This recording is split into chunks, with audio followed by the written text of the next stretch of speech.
Assalamualaikum warahmatullahi wabarakatuh. Kami dari kelas D5 UDR dengan beranggotakan saya sendiri, Novika Esna, NIM 0091, dan saya Laila Aini Muflihah NIM 089, dan saya Ifatul Qudsyah dengan NIM 075. Di sini kami akan menjelaskan mengenai korelasi person dengan mengolah data korelasi person dengan SPSS.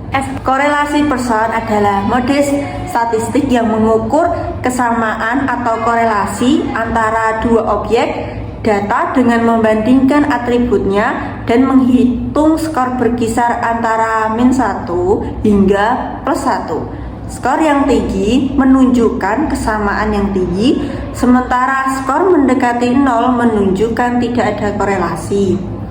Hasilnya adalah koefisien korelasi yang nilainya berkisar antara -1 hingga +1.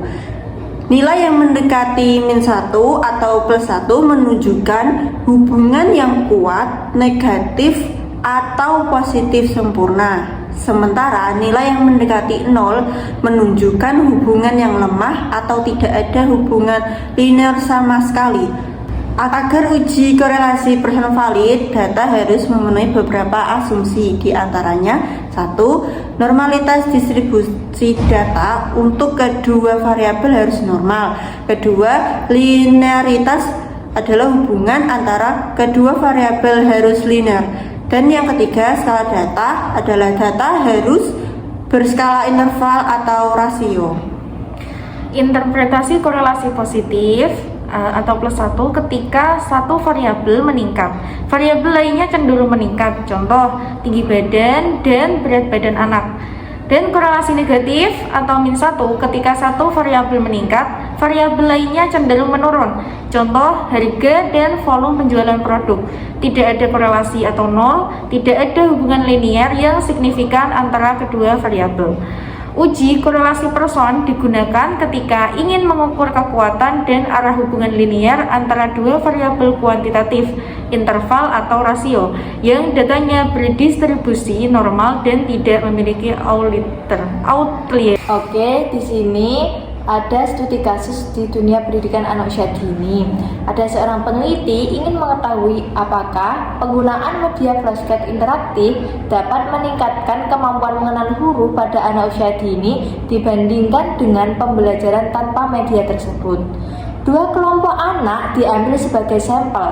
Kelompok eksperimen belajar menggunakan flashcard interaktif dan kelompok kontrol belajar menggunakan metode biasa. Hasil tes kemampuan mengenal huruf adalah sebagai berikut. Tabel data kemampuan mengenal huruf. Pertanyaan, apakah terdapat perbedaan kemampuan mengenal huruf antara anak yang belajar menggunakan flashcard interaktif dan anak yang belajar tanpa media tersebut? Sekarang kita membuka SPSS untuk mengolah data korelasi person. Kita salin datanya, kemudian dimasukkan ke data SPSS, kemudian namanya diganti X dan Y. Setelah itu untuk desimalnya kita ganti 0 semua. Untuk kolomnya, karena kolomnya ada 10, berarti diganti 10. Dan kemudian kita analisis, korek, kemudian yang paling atas diklik, terus X dan Y dipindah, kemudian klik OK, dan hasilnya sudah.